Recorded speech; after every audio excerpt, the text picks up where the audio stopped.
अस्सलाम वालेकुम to all my students of class 9। यह आज हमारा दूसरा लेक्चर है और इसके अंदर मैं आप लोगों को ये बताऊंगा कि किस तरह से आपको एक्सरसाइज 1.1 अपनी कॉपी में लिखनी है। लेकिन उससे पहले मैं अपने स्कूल के बच्चों को जिन्हें मैं पढ़ाता हूँ उन्हें मैं ये बताना चाहूँगा कि काम को लिखने से पहले, काम स्टार्ट करने से पहले उस तरीके को फॉलो कीजिएगा जिस तरह से आपके स्कूल की मैडम कहती हैं। जैसे सबसे पहले आप लोग इंडेक्स बनाएंगे। इंडेक्स बनाने के बाद चैप्टर का नाम लिखा जाएगा। चैप्टर का नाम क्या है? Real number and complex number. ठीक है। उसके बाद जो मैंने पिछली वीडियो में जो मैंने चार्ट बनाई थी, वो चार्ट को A to Z ऐसे ही आप अपनी कॉपी में उतार लोगे। उसके अंदर डेफिनेशन वगैरह भी लिखी हुई थी। उसके अंदर बताया हुआ था कि किस नंबर को किस तरह से डिनोट करते हैं, रैशनल नंबर को क्यों बोलते हैं और इरेशनल नंबर को क्यों डैश लिखते हैं। उसी तरह से मैंने आपको बताया हुआ था कि इंटीजर को Z से डिनोट करते हैं। तो उसके अलावा आयोटा क्या होता है। तो ये तमाम की तमाम जो पूरी मेरी पिछली वीडियो है, लिंक डिस्क्रिप्शन में आप लोगों को मिल जाएगी। और उस पूरी की पूरी चार्ट को जो मैंने बोर्ड पे बनाया था, आप चैप्टर का नाम लिखने के बाद उसे ड्रॉ कर लोगे। और उसके बाद ये जो आपकी स्क्रीन पर आपको एक छोटा सा चार्ट मजीद नजर आ रहा है पेज नंबर 2 पर, यहाँ पर देखो रियल नंबर के नीचे बिल्कुल दो शाखें निकल रही हैं। एक है रैशनल नंबर और दूसरा है इरेशनल नंबर। उसके बाद रैशनल नंबर को मजीद दो हिस्सों में डिवाइड किया गया, जिसे हमने कहा इंटीजर्स और नॉन इंटीजर्स। उसके बाद फिर हमने इंटीजर्स को मजीद 3 हिस्सों में डिवाइड किया गया, जिसमें लिखा हुआ है इवन इंटीजर्स, ऑड इंटीजर्स। सही है। उसके बाद होल नंबर, फिर नेचुरल नंबर, फिर प्राइम नंबर। ये वाला चार्ट भी आप बना लीजिएगा। आप अगले पेज के ऊपर, नेक्स्ट पेज के ऊपर एक्सरसाइज 1.1 की हेडिंग डालेंगे और एक्सरसाइज 1.1 की हेडिंग डालने के बाद आपको एक दूसरा चार्ट नजर आ रहा होगा, टेबल एक नजर आ रहा होगा। वो देखिए, सीरियल नंबर, उसके बराबर में नंबर लिखे हुए हैं, उसके बराबर में रिमार्क्स लिखा हुआ है।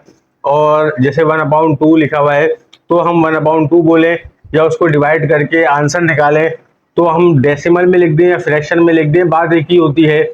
तो पहली चीज देखिए, 1/2 ये इसका जब हम आंसर निकालेंगे तो आंसर आएगा 0.5। ये आंसर 0.5 कंप्लीट हो चुका है। इसके आगे कहीं भी डॉट डॉट डॉट करके हमें नहीं बताया जा रहा कि ये आंसर आगे मजीद चल रहा है, तो उसे हम कहेंगे टर्मिनेटिंग डेसिमल फ्रैक्शन। टर्मिनेटिंग कहते हैं ऐसे नंबर को जो मुकम्मल खत्म हो जाए, सॉल्व हो जाए, जिसको अगर हम पॉइंट में जिसका हम डिवाइड करें तो उसका आंसर मुकम्मल आ जाए, कंटिन्यू ना चले। ठीक है। उसके बाद 1/3 को देखिए। 1/3 को जब हम सॉल्व करेंगे तो आंसर आएगा 0.333333। सही है। ये बात मैं आपको पिछले लेक्चर में बता चुका हूँ, लेकिन थोड़ी यहाँ पर रिपीट कर दूं, क्योंकि जो आपका क्वेश्चन नंबर 1 है 1.1 का, वो मुकम्मल इसी चीज के ऊपर है कि रैशनल नंबर और इरेशनल नंबर में फर्क बताइए। ठीक है। तो 1.3 को डिवाइड करने के बाद जो आपका आंसर आ रहा है वो आ रहा है 0.3333। ये जो है खत्म नहीं हो रहा। देखिए इसमें डॉट डॉट डॉट ये बता रहे हैं कि ये इन्फिनिट तक है, ये मतलब आखिर तक जा रहा है। कहाँ जाके खत्म होगा किसी को नहीं मालूम, और ये नंबर आगे तक कंटिन्यू है। तो कंटिन्यू है तो इसका मतलब टर्मिनेट नहीं हो रहा, तो इसको हम लिखेंगे नॉन टर्मिनेटिंग। सही है। और लेकिन इसमें एक पैटर्न शो हो रहा है, यानी कि पैटर्न क्या कि एक ही नंबर बार बार रिपीट हो रहा है, 33333। तो इसको हम बोलेंगे रिकरिंग डेसिमल फ्रैक्शन। सही है। इसको रिपीटिंग डेसिमल फ्रैक्शन भी बोल सकते हैं, लेकिन यहाँ पर बुक के अंदर रिकरिंग का नाम यूज हुआ है, तो रिकरिंग बोल दो, एक ही बात है।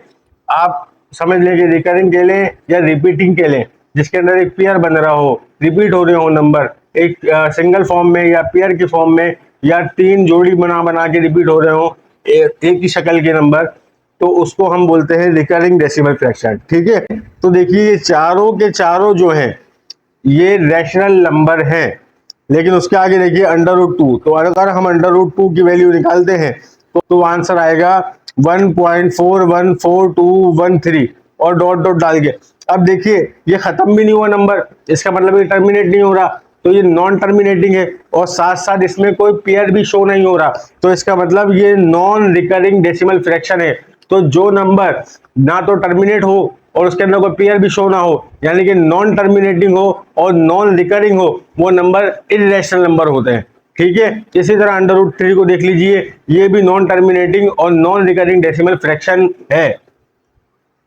अब आपको सामने पिक्चर नजर आ रही होगी, एक्सरसाइज 1.1 के अंदर देख लीजिए कि आपका जो पहला क्वेश्चन है, identify the following number as rational and irrational number and also write each one in separate column.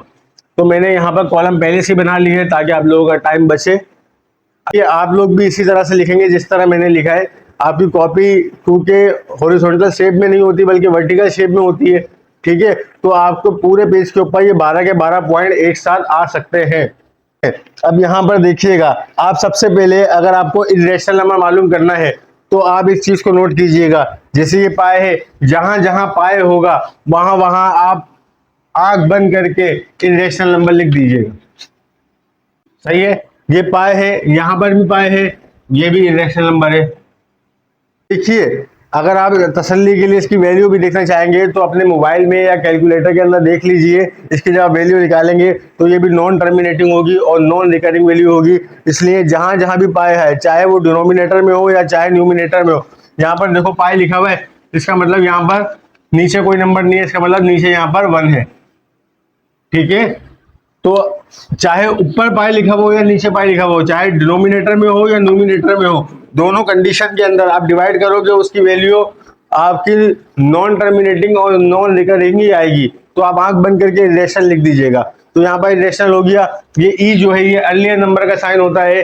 ठीक है, इसकी वैल्यू भी पाई की तरह फिक्स होती है। आप अपने मोबाइल के अंदर या कैलकुलेटर के अंदर जब इसको बटन को दबाएंगे तो आपको इसकी वैल्यू लिखी हुई नजर आ जाएगी, जो है 2.718281 और आगे तक जा रही है। सही है, ये भी नॉन टर्मिनेटिंग है और नॉन रिकरिंग है, तो यहां पर भी हमने इरेशनल लिख दिया। अब आप देखिए, ऐसे नंबर जो प्राइम नंबर हो और उसके ऊपर स्क्वायर रूट लगा हुआ हो, जिसको हम प्राइम रूट नंबर भी कहते हैं, सही है, उन नंबर के ऊपर भी आंख बंद करके आप इरेशनल नंबर लिख दीजिए, क्योंकि उसको भी अगर हम किसी भी नंबर से डिवाइड करेंगे उसका आंसर नॉन टर्मिनेटिंग और नॉन रिकरिंग ही आएगा। ठीक है, तो ये देखिए अंडर रूट लगा हुआ है किसके ऊपर, 2 के ऊपर। 2 जो है वो प्राइम नंबर है और उसके ऊपर अंडर रूट लगा हुआ है, इसको हम किसी भी नंबर से डिवाइड कर ले ये इरेशनल नंबर ही होगा। ठीक है, यहां पर देखिए √6 है, √6 प्राइम नंबर नहीं है, इसलिए इसको हम बाद में देखते हैं। सही, यहां पर देखिए √3 है, ये भी इरेशनल नंबर है।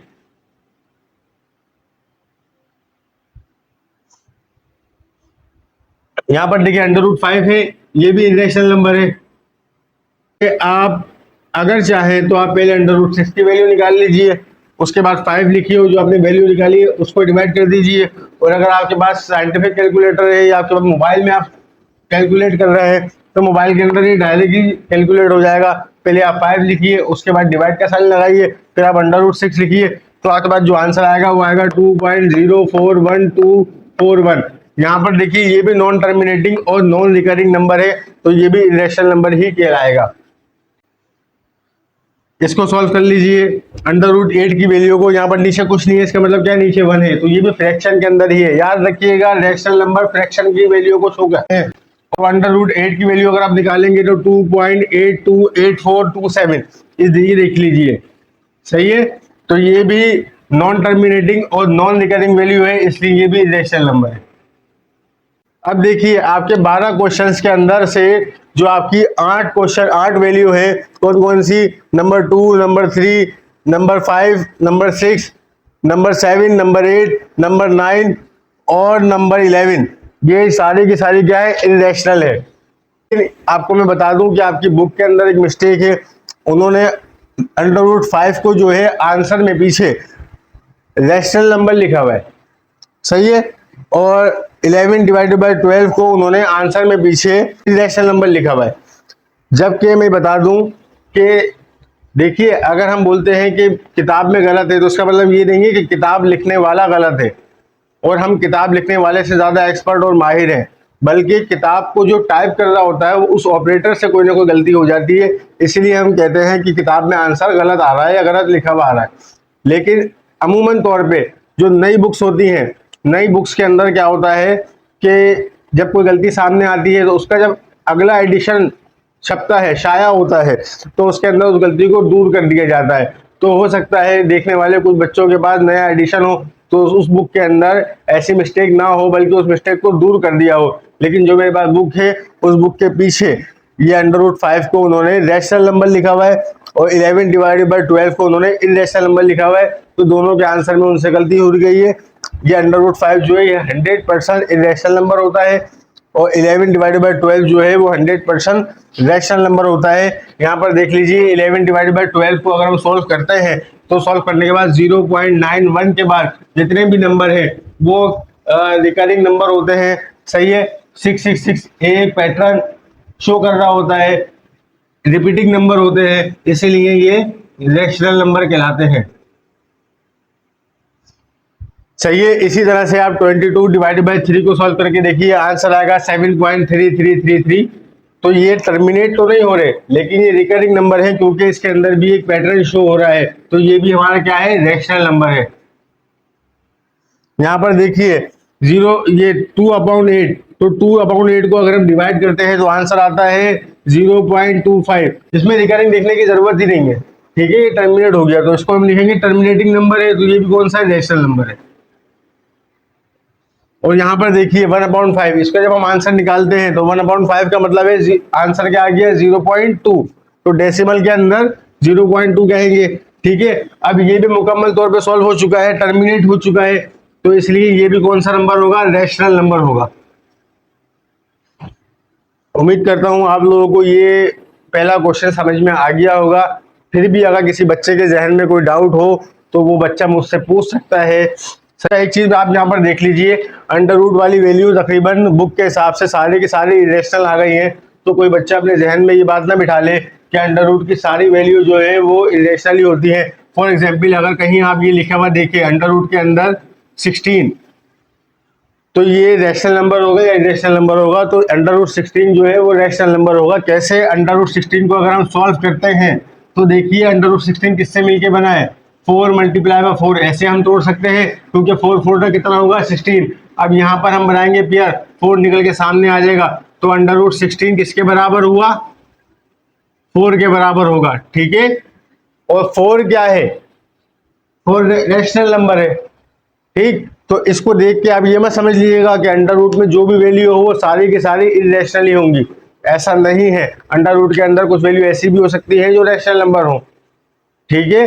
तो उसका तरीकेकार सिर्फ यही है कि अगर वो फ्रैक्शन में है तो उसको सॉल्व करके देखिए कि वो नॉन टर्मिनेटिंग और नॉन रिकरिंग है, उसको आप सॉल्व कीजिए और सॉल्व करने के बाद आप सब कुछ देख लीजिए। अगर वो नॉन टर्मिनेटिंग और नॉन रिकरिंग होगी तो वो इरेशनल नंबर होगी, और अगर वो टर्मिनेट हो जाए तो 100% रैशनल है। अगर वो टर्मिनेट ना हो सके तो दूसरा स्टेप आप देखेंगे कि वो रिकरिंग नंबर है या नहीं, उसके अंदर कोई पैटर्न शो हो रहा है या नहीं, वो नंबर रिपीट हो रहे हैं या नहीं हो रहे, पॉइंट के बाद वाले नंबर। अगर वो रिपीट नंबर हो रहे होंगे, उसके अंदर कोई पैटर्न शो हो रहा होगा, तो भी वो रैशनल नंबर ही कहलाएंगे। तो यहाँ तक मैं इस बात को खत्म करता हूँ। अब हम चलते हैं दूसरे क्वेश्चन की तरफ। तो पहले हम देखते हैं दूसरे क्वेश्चन को। अच्छा, जो क्वेश्चन है मैंने ऊपर भी लिखा हुआ है और मैं उस बुक के पेज को आपकी स्क्रीन पर भी शो करा दूंगा ताकि आप लोग भी देख सको कि किस क्वेश्चन की बात हो रही है। तो solve the following into decimal fraction. जो आपके पास फ्रैक्शन लिखी हुई है उसको कन्वर्ट करना है डेसिमल में, सही है ना। पॉइंट में आपने कन्वर्ट कर दिया, ठीक है। उसके बाद आपको ये बताना है कि वो टर्मिनेटिंग है या नॉन टर्मिनेटिंग है। अब देखिए जरा यहाँ पर ना, इसका रफ वर्क जरूर बनाइएगा। बच्चों से मैं कह रहा हूँ, अपने क्लास के जो मेरे स्कूल के बच्चे हैं वो रफ वर्क जरूर बनाइएगा। तो यहाँ पर देखिए ये वैल्यू है 5/8। मैं नहीं समझता किसी बच्चे को मेरे डिवाइड करना ना आता हो। अगर डिवाइड करना नहीं आता तो बहुत संजीदा मामला है, पहले वो डिवाइड करना सीखे, उसके बाद वो आगे बात करे। तो यहाँ पर देखो सबसे पहले लिखा है 5/8, उस रफर के अंदर आप डिवाइड करोगे, डिवाइड करने के बाद जो आपका आंसर आएगा 0.625 आंसर आएगा। यहाँ पर आंसर आपका मुकम्मल हो रहा है। चाहो तो तस्दीक के लिए कैलकुलेटर से तस्दीक कर सकते हो, लेकिन रफ वर्क मैं मांगता हूँ, जब मैं काम चेक करूँ तो मुझे रफ वर्क नजर आए इस जगह पे, सही है। तो 0.625 आपका आंसर आ रहा है। ये मुकम्मल सॉल्व है, इसीलिए टर्मिनेटिंग है। मैं इस चीज को इतना बता चुका हूँ कि मैं नहीं समझता क्वेश्चन नंबर 2 के अंदर आपको मजीद डिटेल की जरूरत पड़ेगी, इसलिए बहुत जल्दी मैं इसको कवर करता हूँ, ठीक है। फिर लिखा हुआ है 4/18, इसको भी आप डिवाइड करोगे, डिवाइड करने के बाद आपका आंसर आएगा 0.22222। जितना भी सॉल्व कर लो ये सॉल्व नहीं होगा, बल्कि 222 नंबर रिपीट होता रहेगा, तो ये नॉन टर्मिनेटिंग नंबर है। ओके, उसके बाद देखो 1/15, इसको भी अगर आप सॉल्व करोगे तो 0.0 आएगा, सही है। अच्छा, इसको अगर हो सकता है किसी बच्चे को प्रॉब्लम हो तो मैं करके बता देता हूँ। यहाँ पर देखो कि 2 दफा 0 क्यों आया, हमने 1 को रख दिया अंदर और 15 से हम डिवाइड करना चाह रहे हैं, तो 15 की टेबल में 1 नहीं आता, ठीक है। ऊपर लगा दिया पॉइंट, ठीक है, पॉइंट लगाने के बाद हमने नीचे बढ़ा दिया 0।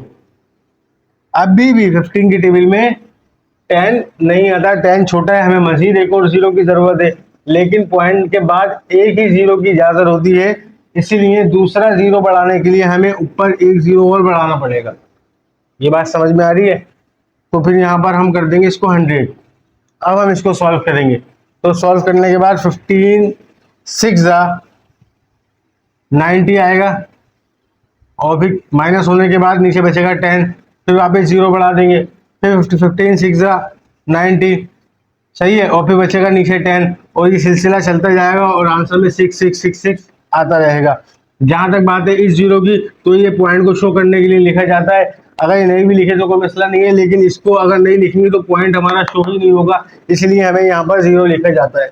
ओके, तो यहाँ पर आप लोग मिस्टेक कर जाते, इसलिए मैंने आपको सॉल्व करके दिखा दिया। बाकी तमाम डिवाइड जो है वो बहुत आसान है। आखिरी वाले की मैं बात कर लेता हूँ, ये जो 6 लिखा हुआ है 50/76, क्योंकि ये नॉन टर्मिनेटिंग के साथ साथ नॉन रिकरिंग नंबर भी है, और इसको हम इरेशनल नंबर कह सकते हैं इसके आंसर को, ठीक है। नंबर 1, नंबर 4 और नंबर 5 ये टर्मिनेटिंग है, और नंबर 2, नंबर 3 और नंबर 6 नॉन टर्मिनेटिंग है। ओके, अब यहाँ पर देखें क्वेश्चन नंबर 3। क्वेश्चन नंबर 3 के अंदर लिखा हुआ है represent the following rational number on number line, ठीक है। अब देखिए पहली वैल्यू कौन सी है, पहला जो आपका क्वेश्चन है वो है 8/10। अब बोला जा रहा है इस 8/10 को रिप्रेजेंट करो नंबर लाइन के ऊपर। आप लोगों ने नंबर लाइन को पहले पिछली क्लासों में भी समझा हुआ होगा, लेकिन वो इंटीजर्स के अंदर होगा, फ्रैक्शन के अंदर आज आप पहली दफा इसको देख रहे होंगे, ठीक है। सॉल्व करके इसको अगर डेसिमल में लिखें, पॉइंट में लिखें, तो इसका आंसर आएगा 0.8, ठीक है। अब देखिए 0 नंबर लाइन बनानी सबको आती है, मैंने आपको पहले भी बता दी थी पिछले लेक्चर के अंदर, फिर भी आप देख लें। आपने एक लाइन बनाई और लाइन बनाने के बाद सेंटर में रखा 0, और वो लाइन कंटिन्यू जा रही है इन्फिनिट, यहाँ से भी और वहां से भी, यानी कि इसका स्टार्टिंग पॉइंट भी हमें नहीं पता और एंडिंग पॉइंट भी हमें नहीं पता कि कहाँ जाके एंड होगा। अब देखिए ये जो 0.8 है ना, ये हमें बता रहा है कि जो हमारा नंबर है वो 0 से लेकर 1 तक के दरमियान में कहीं ना कहीं मौजूद है, क्योंकि अब प्लस की बात हो रही है, ठीक है। यहाँ पर कोई साइन नहीं है, इसका मतलब क्या है, प्लस है, तो कहाँ मौजूद होगा, 0 से लेकर 1 तक कहीं ना कहीं मौजूद होगा। ये बात समझ में आई। उसके बाद आप देखिए कि 8/10 जो लिखा हुआ है, तो ये 10 ने बता दिया कि कितने हिस्से होंगे 0 से लेकर 1 तक, 10 हिस्से होंगे, 10 हिस्से होंगे, ये 10 बता रहा है हमें, ध्यान रखिएगा। तो हमने क्या करा, छोटे छोटे 10 हिस्से बना दिए। एक इस तरह लिखा हुआ है, पहली लाइन जो है ना वो शो कर रही है कितना है 1/10, दूसरी लाइन शो कर दी है कितना है 2/10, तीसरी लाइन शो कर दी है कितना है 3/10, और चौथी वाली 4/10, उसके बाद पांचवी वाली 5/10। इस तरह करते करते करते करते 1 से पहले जो है वो होगी 9/10। देखो यहाँ पर 9/10, ये बात समझ में आ रही है। 1 से पहले कौन सी होगी 9/10, 10/10 अगर हम कर देंगे तो वो डायरेक्ट क्या होगा, 10 से 10, 10 बन जाए 10, 10 बन जाए 10, नीचे वाले 1 को लिखने की जरूरत नहीं होती, इसलिए वो क्या हो जाएगा 1 हो जाएगा। ये बात समझ में आ रही है आप लोगों को। तो इसका मतलब ये जो हमारा 8/10 था वो 1 से 2 स्टेप पहले है। अगर हम 0 से लेकर 1 तक के 10 हिस्से कर दें तो 1 से पहले वाला हिस्सा कौन सा होगा, वो कहलाएगा 9/10, और 9/10 से पहले वाला क्या कहलाएगा 8/10। तो वहां पर हम एक बड़ा सा सर्कल कर देंगे, अगर रेड कलर हो तो रेड कलर से कर दीजिएगा, ठीक है, ताकि वो राउंड सर्कल हमें नजर आ सके। और ऊपर आप मेंशन कर दीजिएगा कि 8/10 जो है वो यहाँ पर है, ये बस यही हमारा आंसर होगा, ठीक है। उसके बाद आप दूसरा और तीसरा आप लोग खुद सॉल्व करोगे, कैसे जरा देखिएगा यहाँ पर दूसरे वाले में बिल्कुल सेम यही मेथड है, सिर्फ और सिर्फ साइन चेंज है। यहाँ प्लस था, वहां पर क्या होगा माइनस। तो इसका मतलब कि माइनस के अंदर हम क्या करेंगे, 0 से लेकर 1 तक यहाँ तक नंबर देखेंगे। अब यहाँ पर देखिए आप कि 0 से लेकर 1 तक में कौन सा नंबर होगा, पहला वाला माइनस का, सबसे पहला नंबर कौन सा होगा, माइनस का 1/10, माइनस का 2/10, माइनस का 3/10, माइनस का 4/10, माइनस का 5/10, और इस तरह करते करते करते करते ये 1 से पहले वाला जो होगा वो होगा माइनस का 9/10, ठीक है। और उससे पहले क्या होगा, माइनस का 8/10। तो वही सीन जो यहाँ पर 1 से 2 स्टेप पहले आपने सर्कल बनाया, दूसरे क्वेश्चन के अंदर ये वाली पट्टी जो होगी ये कहलाएगी माइनस की 9/10, सही है, माइनस का 9/10। और उससे पहले वाली जो होगी वो कहलाएगी माइनस का 8/10। बस यहाँ पर आप सर्कल बना दोगे रेड मार्कर से या रेड कलर जो भी होगा, तो वो आपका आंसर हो जाएगा, ठीक है। इसलिए मैंने आपको सॉल्व नहीं करवाया कि वो आप लोग खुद होमवर्क में कर लोगे। तीसरा वाला क्वेश्चन सेम ऐसे ही है, माइनस का 1 और ऊपर होल में 1/4 लिखा हुआ है, ठीक है। ये 1 जो है होल नंबर है और साथ में लिखा हुआ 1/4। ये बात समझ में आ रही है। तीसरा वाला क्वेश्चन के अंदर प्लस में है, चौथे वाले में माइनस में है। तो मैंने ये सोचा कि माइनस वाला मैं आपको करवा देता हूँ, प्लस वाला आप लोग खुद ब खुद ही घर से कर लोगे। अब जरा यहाँ पर देखना कि पहले आप ये देखें 1/4 को क्या कहते हैं। 1/4 को अगर हम डिवाइड करते हैं तो आंसर आता है 0.25। समझ में आ रही है बात। और इसने हमें बता दिया कि कितने नीचे वाले 4 ने, डिनोमिनेटर में जो 4 लिखा हुआ है उसने बता दिया कि 4 हिस्से होने हैं। तो 4 हिस्सों में से पहला हिस्सा जो होगा वो होगा 0.25। 1/4 कितना होगा, 0.25। 2/4 कितना होगा, 0.5, सही है, या 0.50। आप ऐसा समझ चाहें तो ऐसे समझ लीजिए।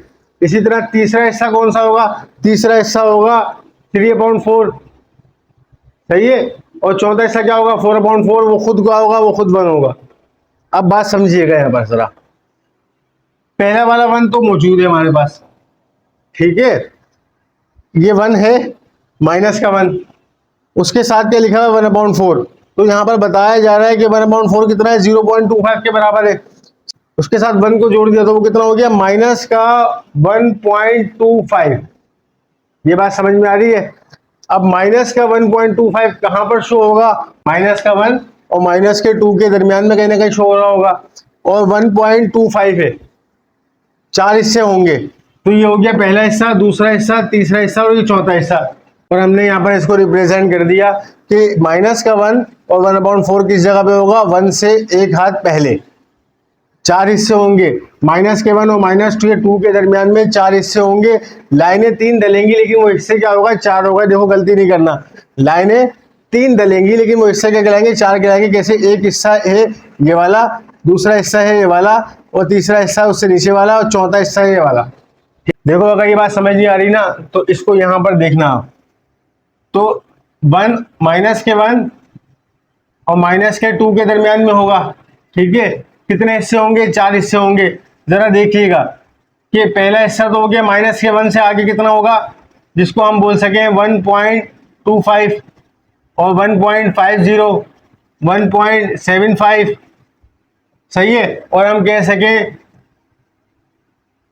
1.100, जिसको हम डायरेक्ट 2 बोलेंगे। ये बात समझ में आ रही है, नहीं आ रही। 1.00,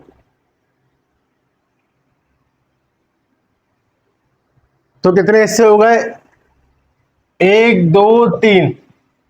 अगर यहां से हम गिनेंगे तो एक हिस्सा ये, दूसरा हिस्सा ये, तीसरा हिस्सा ये और चौथा हिस्सा ये। अब बात समझ में आएगी आप लोगों के। तो लाइनें कितनी डलनी है, 3 लाइनें डलनी है।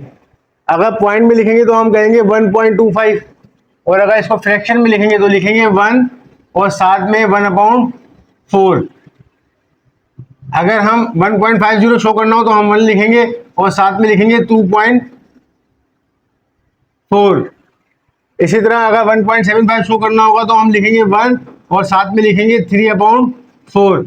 ये बात समझ में आ रही है आप लोगों के, उम्मीद करता हूँ समझ में आ रही होगी। और साथ में माइनस का साइन है तो माइनस का साइन हम लगा देंगे, सिंपल। माइनस की वजह से हमारी वैल्यू बढ़ती है इस तरफ आगे, और प्लस में हमारी वैल्यू बढ़ेगी उस तरफ आगे। उम्मीद करता हूँ इस चीज में आप लोग कंफ्यूज नहीं होगे। अब देखो, आप लोगों को चौथा वाला तो मैंने बता दिया, तीसरे वाले में अगर कंफ्यूजन हो तो मैं आपको बता दूं, तीसरे वाले की वैल्यू जो होगी ना वो भी इसी तरह से होगी, सिर्फ वो क्या है, वो प्लस में है। तो याद रखिएगा ये है 1 प्लस का और ये है 2 प्लस का। तो इसके दरमियान में 3 लाइनें खींचेंगी, 1 2 3, लेकिन ये पार्ट कितना होगा, 4 पार्ट होगा। कैसे, देखो एक पार्ट, दूसरा पार्ट, तीसरा पार्ट और ये चौथा पार्ट। तो ये 4 बता रहा था कि 4 पार्ट होंगे। ये बात समझ में आ रही है। उसके बाद तो ये वाला जो लकीर थी, ये वाली लाइन होगी हमारी 1, उसके साथ 1/4। तो यहां पर हम शो करा देंगे, ठीक है। चौथा वाला मैं करवा चुका हूं, पांचवें वाले को देख लीजिए। जो नंबर 5 है वो क्या है, 2/3। इससे पहले जो चारों के चारों क्वेश्चन थे जिसको हमने सॉल्व करा, वो सबके आंसर, उसको डिवाइड करने के बाद जो आंसर आ रहा था वो टर्मिनेटिंग था, लेकिन यहाँ पर जो आंसर आ रहा है वो नॉन टर्मिनेटिंग है। तो इसकी वजह से आप लोग कंफ्यूज मत होइएगा। आपको सिर्फ याद रखना है, आपने इसको सॉल्व करके देखा तो आंसर आ रहा है 0.66। तो 0 है ना, इसका मतलब 0 के बाद होगा और 1 से पहले होगा। तो 0 के बाद और 1 से पहले, ये बात हमने डिसाइड कर ली, ठीक है। उसके बाद आपको ये देखना है कि नीचे डिनोमिनेटर में क्या है, 3। तो इसका मतलब 3 पार्ट होंगे, पहला पार्ट, दूसरा पार्ट और तीसरा पार्ट। 3 पार्ट करने के लिए जो बीच में लाइन मारी जाती है वो सिर्फ 2 ही लाइनें लगेंगी, अपने आप 3 पार्ट हो जाएंगे। देखो, अगर कोई चीज होगी, कोई लाइन है और मैं कहूँ इसको 2 हिस्सों में तोड़ दो, तो आप क्या करोगे, एक ही लाइन मारोगे ना, तो ये 2 लाइनें बन जाएंगी। ये बात समझ में आ रही है। उसी तरह से ये जो 2/3 है, तो इसका मतलब ये बता रहा है कि नंबर जो होगा हमारा, सॉल्व करके देखा, वो 0 के बाद होगा और 1 से पहले होगा, ठीक है। लेकिन 3 ने बता दिया, जो डिनोमिनेटर में 3 है उसने बताया कि पार्ट कितने होंगे, 3। तो 3 पार्ट करने के लिए 3 लाइनें मारने की जरूरत नहीं है, बस 2 लाइनें मारेंगे, वो अपने आप 3 पार्ट हो जाएंगे, ठीक है। तो हमने 2 लाइनें यहाँ पर शो करवाई। पहली वाली लाइन जो है वो है 0 के बाद जो होगी वो होगी 1/3, जिसका मतलब होगा 0.3333। उसके बाद दूसरा वाला लाइन जो होगी, जो 1 से पहले होगी, वो होगी 2/3। ये बात समझ में आ रही है। तो 2/3 कहाँ पर रिप्रेजेंट हो रही है, 1 से एक स्टेप पहले। तो वहां पर हमने रेड कलर से सर्कल कर दिया और यहाँ पर शो कर दिया कि 2/3 जो है हमारा नंबर यहाँ पर शो हो रहा है। तो ये हमारा हो जाएगा आंसर। छठा क्वेश्चन जो है वो क्वेश्चन नंबर 6, वो हमारा क्वेश्चन यही क्वेश्चन है, लेकिन सिर्फ माइनस का 2/3 है। ये आप लोग खुद कर लीजिएगा, आपको सिर्फ सरसरी सा यहाँ पर बता देता हूँ। तो यहाँ पर देखो, यहाँ पर भी ये काम होगा, सिर्फ माइनस का फर्क है। तो माइनस का 2/3 ने बता दिया कि नंबर कहाँ है, माइनस का 0.666, ये आंसर होगा, ठीक है। तो ये 0 बता रहा है कि 0 से लेकर 1 तक के दरमियान में है, और नीचे वाले 3 ने बता दिया कि 3 हिस्से करने के लिए 2 लाइनें मारनी पड़ेंगी। पहली वाली लाइन जो है वो होगी 1/3, पहली वाली लाइन क्या होगी, 1/3 माइनस की। दूसरी वाली लाइन जो होगी वो होगी हमारी माइनस की 2/3। ये बात समझ में आ रही है। तो इस 1/3 का हमारे पास काम नहीं है, इसलिए मिटा देता हूँ। और ये जो है ये हमारी होगी 1 से जो पहले वाला नंबर होगा, ये हमारा होगा आंसर, ठीक है। आप लोग इस तरह से करके इसको कॉपी में लिख लीजिएगा। बुक के पीछे से कोई नकल करने की कोशिश करेंगे तो याद रखिएगा आप घूम जाएंगे, बुक के अंदर गलती भी हुई भी है। क्वेश्चन नंबर जो 4 है और क्वेश्चन नंबर 3 है, इसके आंसर में मिस्टेक है बुक में, याद रखिएगा ये बात। या किसी एक्सपर्ट टीचर से या ट्यूशन वाले से या जिसके पास भी आप जाते हो उससे कंफर्म कर लीजिएगा कि उसमें वाकई गलती है। तो जिस तरह से मैंने बनवाया है उसको ध्यान से समझ के उसी तरह से बनाना। क्वेश्चन नंबर 4 को देखिए जरा, लिखा हुआ है can you make a list of all rational number between 1 and 2। देखिए, इस क्वेश्चन के अंदर एक मसला है, वो मसला क्या है मसला ये है कि यहाँ पर जो ऑल लिखा हुआ है ये प्रॉब्लम क्रिएट कर रहा है। पूछा जा रहा है can you make a list of all rational number between 1 and 2। क्या आप बना सकते हैं एक ऐसी लिस्ट जिसके अंदर ऑल रैशनल नंबर हो 1 और 2 के दरमियान आते हुए। तो देखिए, मैं बुक के पीछे जो लिखा हुआ है जो आंसर उसको फॉलो नहीं कर सकता, बिकॉज जो यूनिवर्सल ट्रुथ है उसको हम कैसे चेंज कर सकते हैं सिर्फ इस बुनियाद के ऊपर कि बुक के पीछे आंसर कुछ और आ रहा है या आंसर लिखा हुआ आ रहा है। देखिए, आप बात को समझिएगा। मैं अगर बात करूं कि 1 और 2 के दरमियान में कौन कौन से नंबर आते हैं, तो जरा देखिएगा। अब इसके अंदर कोई बच्चा बोलेगा कि सर 11/10 को अगर हम डिवाइड करते हैं तो ये भी इसका आंसर भी जो होगा 1 और 2 के दरमियान में होगा। 12/10 को अगर डिवाइड करते हैं तो उसका आंसर भी 1 और 2 के बराबर में होगा।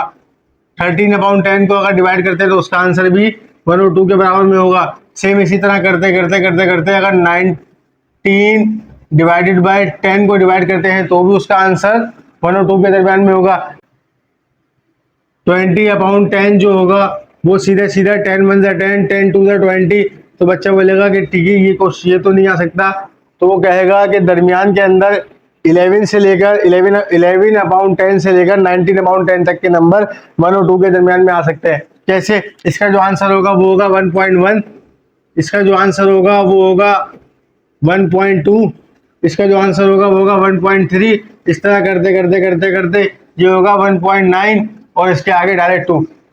लेकिन यहाँ पर वो बच्चा गलत साबित हो जाएगा कि किसी बच्चे ने अगर ये कह दिया कि सर 10 नंबर थोड़ी, अगर हम इसको 101 और डिवाइडेड बाय 100 लिखे तो उसका आंसर होगा 1.01। सही है, 1.02, 1.03 और इस तरह करते करते करते करते अगर हम आगे तक जाते हैं, जैसे अगर फ्रैक्शन में बात की जाए तो फ्रैक्शन में लिखा जाएगा 101 डिवाइडेड बाय 100।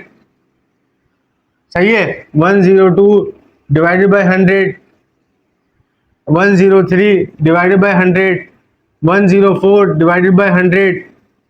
तो ये कहां तक जाएगा नंबर? ये नंबर जाएगा 200 डिवाइडेड बाय 100 तक।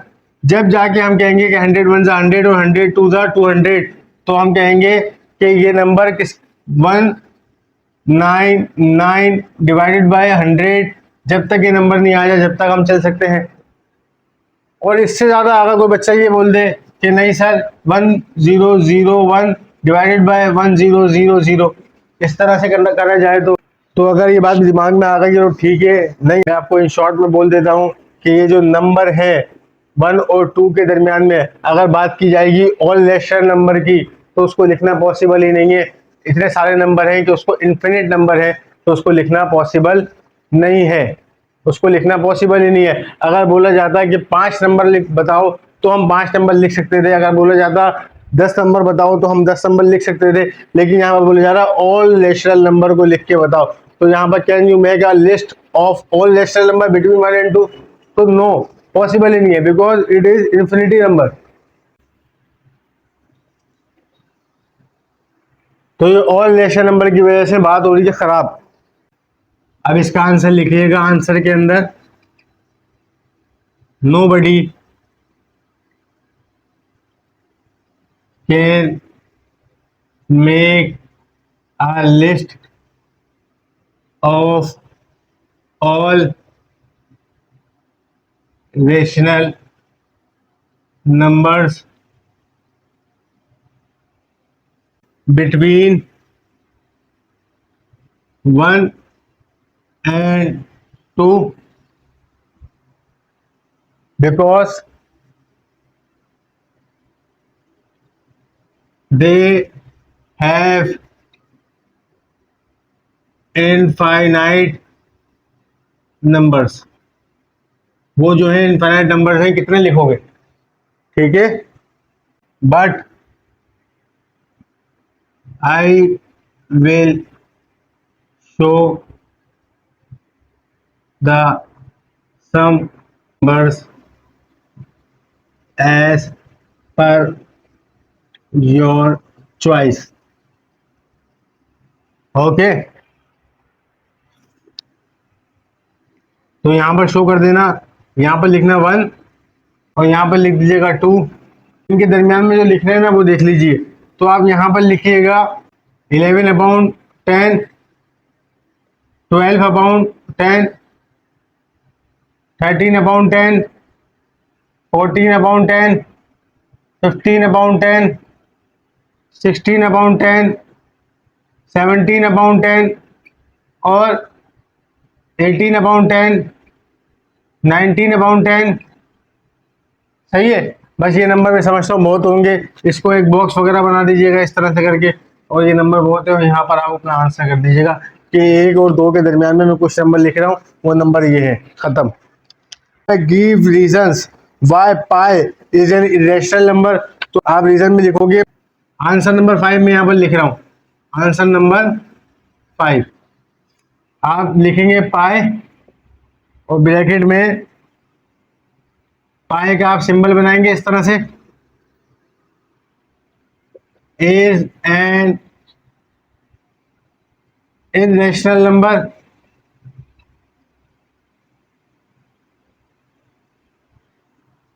बिकॉज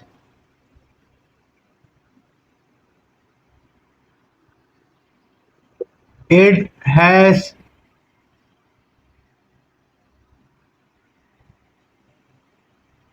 non-terminating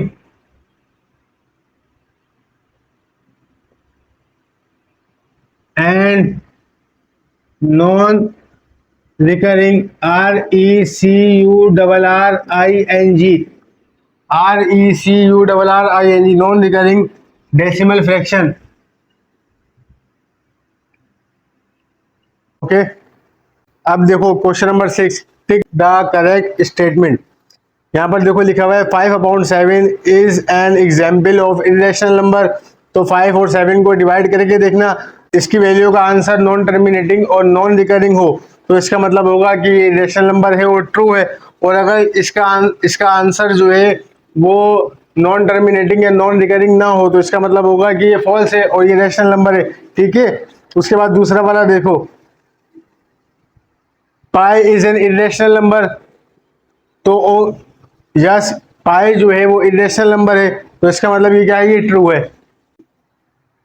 नंबर 3, तीसरी वाली देखें, इसको आप रिपीट करिएगा।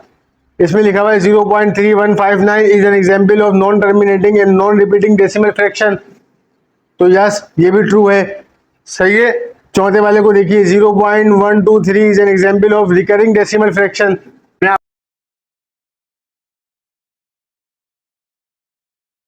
तो कह चुका हूँ रिकरिंग वो होता है जिसके अंदर कोई पैटर्न शो हो रहा हो और दूसरा नंबर या हर पैटर्न एक दूसरे से सेम हो, जिसको हम रिपीटिंग नंबर भी कहते हैं। तो यहाँ